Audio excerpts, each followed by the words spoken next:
Welcome back sa Free Thinking Pinoy Channel. Mahilig ka ba sa mga tuta? Hindi ba't napaka-cute at para bang ang sarap nilang panggigilan? Ang hindi mo alam, may mga breed ng tuta na kapag lumaki ay sadyang mapanganib. May mga aso kasi na sobrang delikado at hindi sila bagay alagaan ng mga first-time dog owner. Kaya naman sa video na to, mapapanood mo ang 8 cute at lovable puppies na isa palang delikadong breed ng aso pag lumaki. Bago tayo magsimula, make sure na makapag-subscribe ka sa FTP channel. Ito ang social media platform na dedicated sa mga animal lovers at sa mga tao na mahilig tumuklas ng bagong kaalaman. Ako nga pala si Nomer, ang inyong host at umpisahan na natin. Number 1. Wolf Dog. Sa ating listahan, ang mga wolf dog ang rarest o yung pinakabihirang alagaan ng tao. Ito kasi ang aso na may lahing lobo. Yup, tama ang narinig mo. Ang cute na tutang ito ay may dugong wolf. Ayon sa mga nakapag-alaga na ng wolf dog, ito raw ay matapat, mapagmahal at mahilig makipaglaro sa kanilang amo. Pagkalipas ng 8 buwan, ang dating tuta ay isa ng ganap na wolf dog. Medyo kontrobersyal ang lahi ng aso na to dahil sa ipinagbabawal sa maraming bansa ang pag-aalaga nito. Ito raw kasi ay agresibong aso at mahirap basahin ang kanilang ugali. Hindi nakapagtataka kung bakit ito mabagsik dahil likas lang sa mga wolf ang maging matapang sa tao. Delikado ang mag-alaga ng wolf dog dahil ito lamang ang breed ng aso na hindi pwedeng turukan ng anti-rabies vaccine. Yan ay dahil sa walang veterinaryo ang pinahihintulutan na magbigay ng anti-rabies sa lahi ng wolf dog. Sa ganitong paraan, mas nahihikayat nila ang publiko na tuluyan ng huwag mag-alaga ng wolf dog. Kaya naman delikado ang makagat ng wolf dog dahil ang aso na ito ay hindi binabakunahan ng anti-rabies. Number 2. American Bully. Sa ating listahan, ito na ata ang pinakamahal sa merkado. Ang tuta ng American Bully ay pwedeng umabot sa halagang 90,000 pesos pataas. Kahit mamahalin ang benta rito, marami pa rin tao ang naiingganyong mag-alaga nito. Paano ba naman? Sobrang cute kasi ng tuta nito at mukha pa silang buhay na stuffed toy. Ang hindi nyo alam, ang mga bully ay para ding halimaw kung magalit. Ang American Bully kasi ay may lahi ng pitbull kaya likas sa kanila ang maging matapang lalo na sa tao na hindi nila kilala. Gaya ng pitbull, ang mga bully ay unpredictable at hindi mo malalaman kung kailan nila trip mangagat ng tao. Kaya naman kung meron kang alagang bully o anumang breed ng aso, importante na mabakunahan ito ng anti-rabies sa edad na 4 na buwan. Sa ganitong paraan, magiging ligtas ang mga tao sa banta ng nakamamatay na rabies. Number 3. Chihuahua. Next sa ating list ay ang may titulo bilang pinakamaliit na breed ng aso. Ang mga bagong silang na Chihuahua ay may timbang lamang na 120 grams at haba na 4 inches. Sa sobrang cute ng mga Chihuahua, para silang laruan na debaterya. Wow, sobrang cuteness overload. Napakaliit ng aso na to ngunit ang hindi mo alam, isa ito sa pinakamatapang na breed ng aso. Ang mga Chihuahua ay mahilig umasta na para bang sila ang pinakamalaking aso sa grupo. Small but terrible ang mga aso na to dahil hindi sila mag-aalinlangan na sakmalin ang kamay mo. Akala kasi natin na porket cute sila, pwede na natin silang ismulin. Kaya naman kasama sila sa ating list dahil marami sa mga nag-aalaga ng Chihuahua ang kayang magpatunay sa agresibong ugali ng aso na to. Number 4. Belgian Malinois. Ito ang breed na unti-unti nang sumisikat sa Pinas dahil kilala ang aso na to bilang matapat at matapang na tigabantay ng bahay. Ang mga breed ng Belgian Malinois ang madalas hasain at gamitin bilang therapy dog. Ang trabaho ng therapy dogs ay ang bawasan ng stress at anxiety ng sinumang nakararanas ng depression at iba pang mental illness. Napakaganda ng aso na ito kung sasanayang makisalamuha sa mga tao dahil kung hindi, makikita mo ang bangis ng Malinois. Ang mga Belgian Malinois ay ubod ng tapang, kaya mahalaga na maturuan ito ng disiplina, lalo na ang turuan ito na sumunod sa kanyang amo. Ito ang nangyari sa lalaki sa video matapos siyang sakmalin ng Malinois sa braso. Mukhang ayaw na siyang pakawala ng aso na nagdulot pa ng traffic sa mga motorista. Maya-maya lang, may isang lumapit na concerned citizen upang tulungan ang biktima. Pinalo niya ito ng bakal hanggang sa tuluyan ng bumitaw ang aso. Agad na tumakas ang biktima samantalang dinala sa gilid ng kalsada ang wala ng buhay na aso. Ang mga ganitong aksidente ang isa sa dahilan kung bakit dapat mong pag-isipan kung gusto mo bang mag-alaga ng Belgian Malinois. Number 5. Borbol. Kung meron kang ganito ka-cute ng mga tuta, siguradong tanggal ang stress mo. Sa sobrang cute ng mga borbol, parang gusto ko silang manatiling tuta. Sigurado akong masarap silang yakapin at kulang ang isang araw sa pakikipaglaro sa kanila. Mukha silang friendly at cuddly, pero kung makikita mo lang kung gaano sila kalaki paglipas ng isang taon, baka mapaatras ka sa takot. Ang Borbol kasi ang pangalawa sa pinakamalaking breed ng aso, sunod lang sa Saint Bernard. Ang timbang nito ay kayang umabot ng 60 hanggang 70 kilo. Dahil sa laki ng aso na to, mahirap itong kontrolin at pasunurin ng mga first-time dog owner. Dahil dyan, hinihikayat ang publiko na iwasan ang mag-alaga ng Borbol, lalo na kung wala kang sapat na kaalaman tungkol sa pag-aalaga ng mga higanting aso. Number 6. Akita. Gaya ng American Bully, ang Akita ay isa sa pinakamahal na breed ng aso. Kahit ikaw ang tipo na hindi mahilig sa aso, siguradong lalambot ang puso mo kung makakakita ka ng Akita.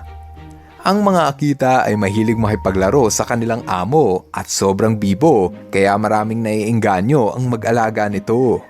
Madalas pa nga itong alagaan ng mga pamilya na mahilig rin sa aso. Ang hindi alam ng mga dog owner, ang Akita ay isa sa mga pinaka-agresibong breed ng aso. Kaya kasi nitong umabot ng 60 kilos, kaya bago ka pa mag-alaga nito, tanungin mo muna ang sarili mo kung kaya mo bang kontrolin ang ganito kalaking aso. Dapat mo rin itong turuan na makisalamuha sa iba pang hayop dahil kung hindi, maaaring maging bayolente ang iyong Akita. Importante na maipakita mo sa iyong aso na ikaw ang kanyang boss dahil kung hindi, mahihirapan kang kontrolin ng Akita. Number 7. Bandog. O ito, isa na namang ubod ng cute na tuta. Mukha lang silang pangkaraniwang aso, yung tipong pinamimigay lang sa kapitbahay. Ang hindi nyo alam, ang mga tutang ito ang isa sa pinakadelikadong aso sa ating listahan. Cute sila habang tuta pa lamang, ngunit paglipas ng 8 buwan, makikita mo kung anong klaseng aso ang bandog. Notorious sa mga bandog dahil isa ito sa may pinakamalakas na bite force sa hanay ng mga aso. Mas malakas ang kagat nito kumpara sa kagat ng leon. Tinawag silang silent but deadly dahil hindi na ito kumakahol bilang warning. Bigla ka na lang nitong susunggaban at mukhang hindi ka nito pauuwiin ng buhay. Oh no! Dahil sa bagsik at tapang ng mga bandog, ipinagbabawal itong alagaan sa mahigit 20 bansa. Bagay sa kanila ang pangalang bandog dahil sila ang most banned dog breed sa ating listahan. Last but not the least ay ang Bully Kuta. Ang cute na puppies na to ay unang pinarami sa bansang India kung saan katuwang sila ng mga tao sa pang-araw-araw na trabaho. Ang mga charming na puppies na to ay pwedeng hasain bilang hunter o di kaya ay tigabantay ng farm noong unang panahon. Kahit mukhang malambing ang mga tuta na to, dapat mo itong turuan ng disiplina dahil kung hindi, pwede itong lumaki bilang agresibo. Kung may makita kang Bully Kuta, huwag kang basta-bastang lumapit. Yan ay dahil sa hindi ka nito sasantuhin kung masasakmal ka nito. Mahirap itong turuan na maging maamo dahil sobrang lakas ng kanilang killer instinct. Kaya naman madalas sa mga Bully Kuta ay kinukulong sa hawla o di kaya naman ay tinatali sa matibay na poste. Kung hindi mo ito gagawin, madali lang sa kanila ang makatakas at umatake ng ibang aso sa kalsada. Kung ikaw ang tatanungin, alin sa mga aso na aking naitampok ang pinakagusto mong alagaan? Ako kasi, mas gusto ko ang wolf dog. I-comment mo na yan sa baba nang malaman ko ang napili mong aso. Teka lang muna, meron lang tayong konting isa-shoutout. Hello kay Luzia R. Aviles. Hello rin kay Mami Eliza May, Adrian, Brianna, Tatay Reynald at Nanay Melchari, Kuya Noe at sa aso niya na si Bon, at kina Riley, Rainoa at Ryzen from their mama Rona. O ayan, ipagpatuloy na natin ang listahan ng mga cute na tuta pero pag lumaki, delikado pala. Eto at panuorin nyo. Number 1, Caucasian Shepherd. Sobrang laki ng aso na ito, kaya madalas silang gamitin bilang bantay ng bahay. Kaya kung maraming kriminal sa inyong lugar, subukan mong mag-alaga ng aso na ito. Kapag mayroong Caucasian Shepherd sa inyong bakuran, matatakot lumapit ang mga kawatan. Matapang kasi ito at hindi mag-aalinlangang umatake. Maski ang mga wolf ay natatakot pag may kaharap ng Caucasian Shepherd. Sobrang kikilabutan ka pag kinakahulan ka ng ganitong breed ng aso. Pero alam mo ba na sobrang cute ng mga puppies nito? Ang cute-cute nila at parang ang sarap kurutin.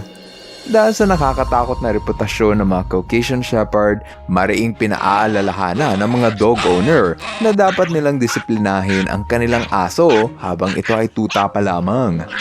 Mas madali kasing turuan ng tamang behavior ang mga puppies kaysa turuan kung kailan malaki na sila at ubod pa ng tapang. Number 2, American Bandog Mastiff. Sa ating listahan ng mababangis na aso, ito ang may pinakamalakas na bite force. Pag kinagat ka ng aso na ito, mararamdaman mo ang puwersa na 720 PSI. Mas malakas pa ang kagat nito kaysa sa puwersa ng leon. Dahil sa kapangyarihan ng mga American Bandog Mastiff, dapat mong iwasan ang makagat ng asong ito. Para kang inatake ng halimaw kung sasakmalin ka ng aso na ito. Pero alam mo ba na sobrang cute nito habang tuta pa lang sila? Sino mag-aakala na ang mga nakakatuwang tuta na ito ay sobrang lakas pag lumaki? Dahil dyan, mahalaga na mapaturukan ng anti-rabies ang mga tuta at sa ganung paraan, nagiging ligtas sa mga pet owner laban sa banta ng rabies. Number 3, Black Russian Terrier. Ang next ay ang aso na sobrang protective sa kanyang amo. Pag ito ang aso mo, puprotektahan ka nito sa mga masasamang tao na mananakit sa'yo. Sobrang tapang ng aso na ito kaya maski ang mga wolf ay hindi nito inaatrasan. Alam ng mga aso na ito kung kailan dapat umatake sa kalaban at yan ay dahil sa matalino itong aso at malakas ang pakiramdam. Dahil sa kanilang katangian, ang mga Black Russian Terrier ang isa sa pinakamadaling turuan na breed ng aso sa larangan ng guard dog. Pero, alam mo ba na ang Russian Terrier ay nagsimula bilang cute na puppy? Espesyal ang mga breed ng Russian Terrier dahil isa ito sa pinakamahal na breed ng aso. Alam mo ba na ang mga tuta nito ay naibibenta sa halagang 90,000 pesos? Pangmayaman pala ang aso na ito, kaya bihira mo lang makikita ang Russian Terrier sa Pilipinas. Bagay lang ang presyo dahil ang cute ng tuta nito. Number 4, Dutch Shepherd. Ito ang aso na mukhang pinaghalong German Shepherd at Belgian Malinois. Gaya ng ibang aso, sobrang liksi ng aso na ito kaya mahirap itong kontrolin. Malakas din ang puwersa ng pangkagat ng Dutch Shepherd na mukhang minana pa nila sa mga German Shepherd.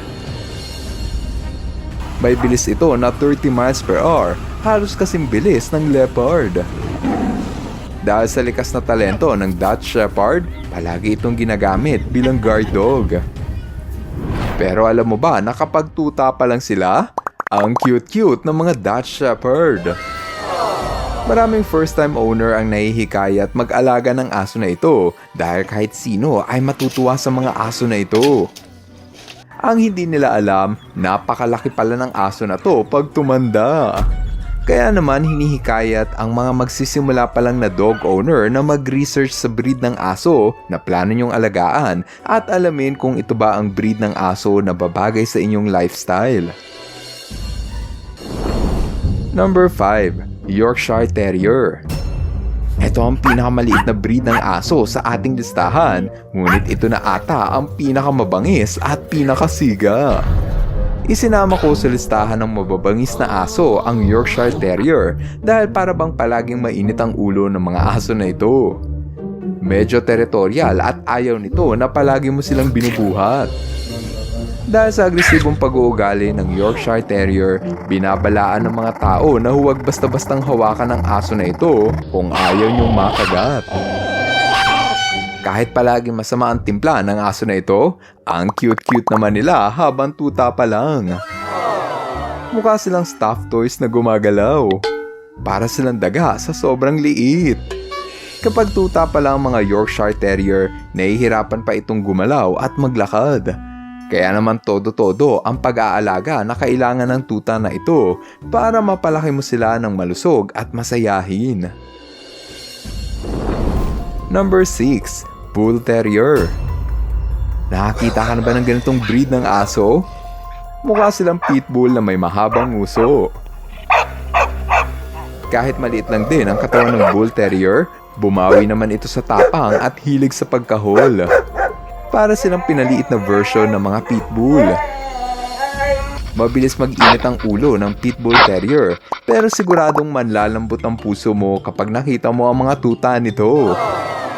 Para sa akin, ang mga bull terrier ang may pinaka-cute na tuta sa ating listahan. Kapansin-pansin pa rin naman ang mahaba nitong nguso.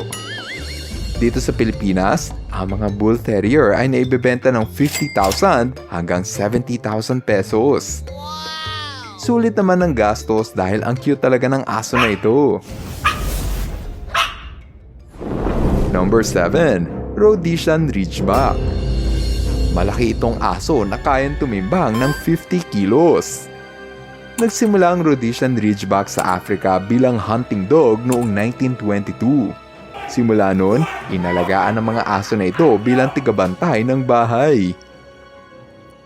Medyo masakit sa ulo ang higanting aso na ito dahil sobrang aktibo nito at kung minsan, agresibo. Kahit medyo nakakatakot ang breed na ito, ewan ko na lang kung hindi ka makyutan sa kanilang tuta. Kung ikaw ang tao na hindi mahilig sa aso, tsak na mapafall in love ka sa breed ng Rhodesian Ridgeback. Napakaamo ng aso na ito, kaya madalas silang piliin ng mga tao na naghahanap ng malambing na aso. Kapag may alaga kang Ridgeback, para kang may kasamang makulit na bata sa inyong bahay. Number 8. English Mastiff. Ang huli sa ating listahan ay ang pinakamalaki at pinakamalakas na aso. Ito ang English Mastiff na kayang tumimbang ng 100 kilo. May tangkad ito na 3 talampakan. Tsak nakikilabutan ka pag nakahulan ka ng ganito kalaking aso. Kapag may kasama kang English Mastiff, walang kawatan ang may plano na lumapit sa iyo. Sobrang cute ng mga adult na English Mastiff, pero alam mo ba na triple ang cute ng mga tuta nila? Kahit malaki ang mga aso na ito, marami pa rin ang may gustong mag-alaga rito. Maamo kasi ang itsura nito na parang bata na nanghihingi ng lollipop. Mula sa pagiging tuta, mabilis na lumalaki ang mga English Mastiff pagkalipas lang ng 2 buwan. Magsimula tayo sa aso na ngayon mo lang makikilala. Ito ang Spanish Mastiff.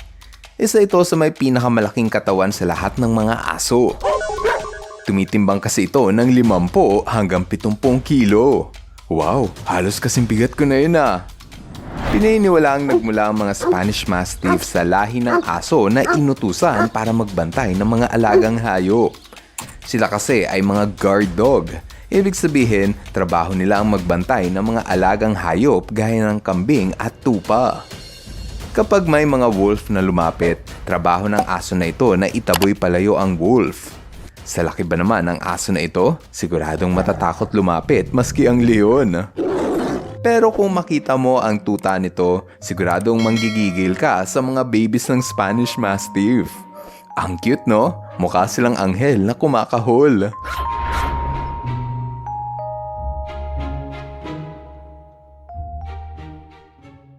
Pangalawa sa listahan ay ang Galdong.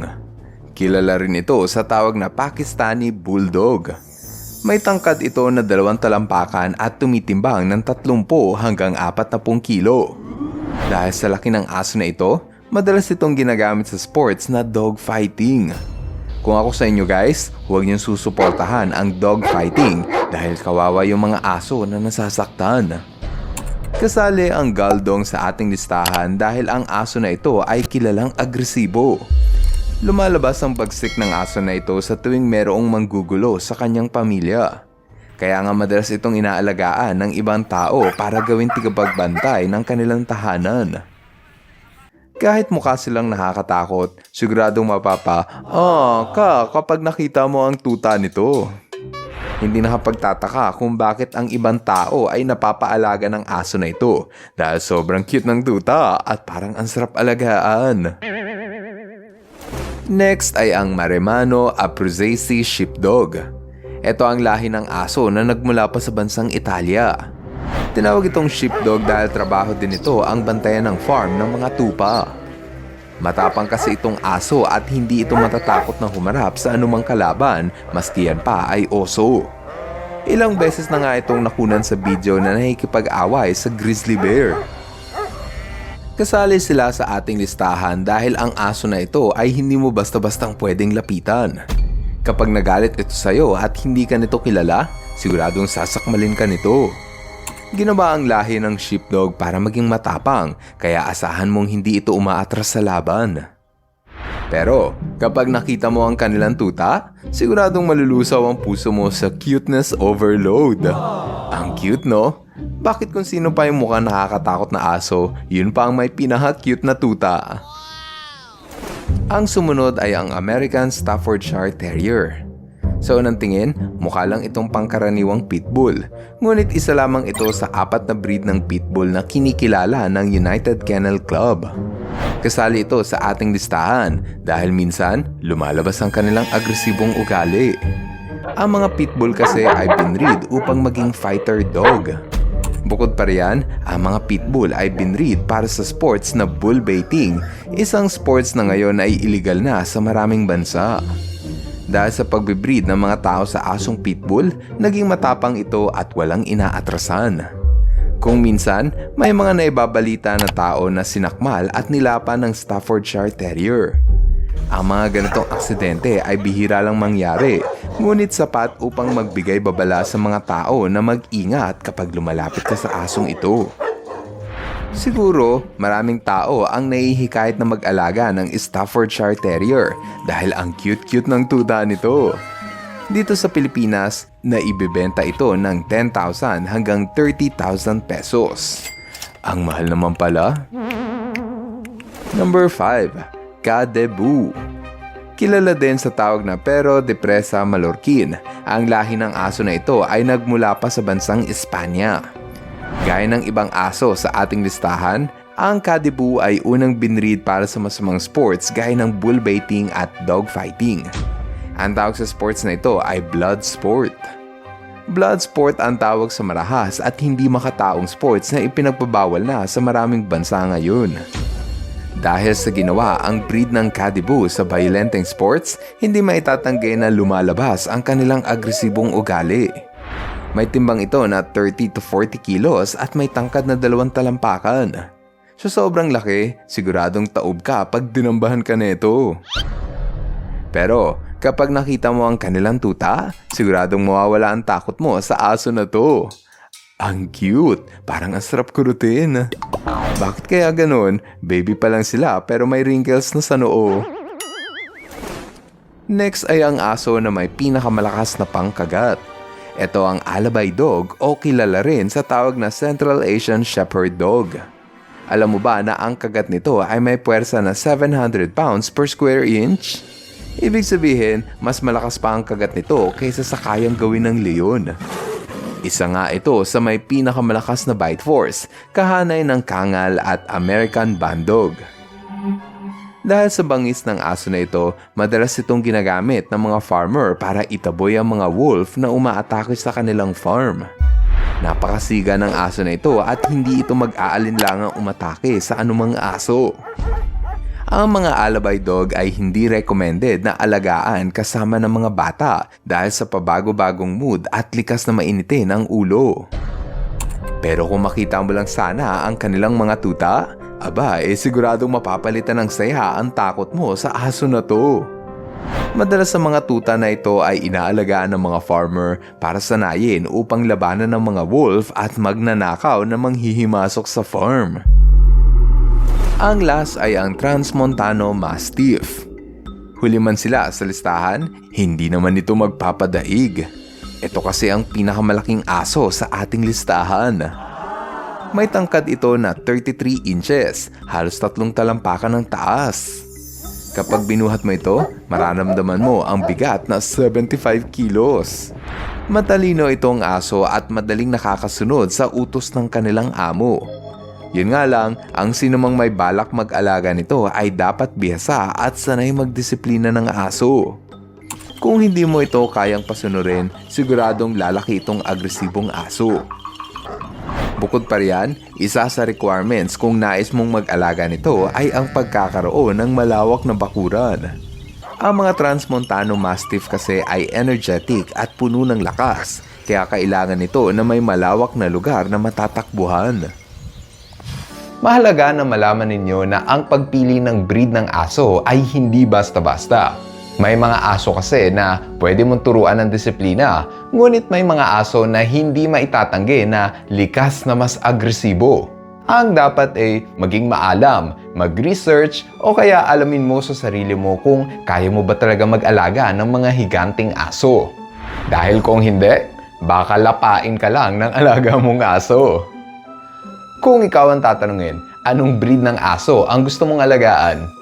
Para sa akin, nagustuhan ko yung Spanish Mastiff. Kung ano man ang napili mong aso, pa-comment na lang sa ibaba ng video nang mabasa namin. Maraming salamat sa inyong panonood na see you guys on our next video. Bye-bye! Hello mga ka-FTP! Ako si Nomer at nagpapasalamat sa inyong panonood. Kung nagustuhan nyo ang video ito, subscribe na sa FTP channel. Don't forget to hit the subscribe button para updated ka sa mga bagong videos. Paalam!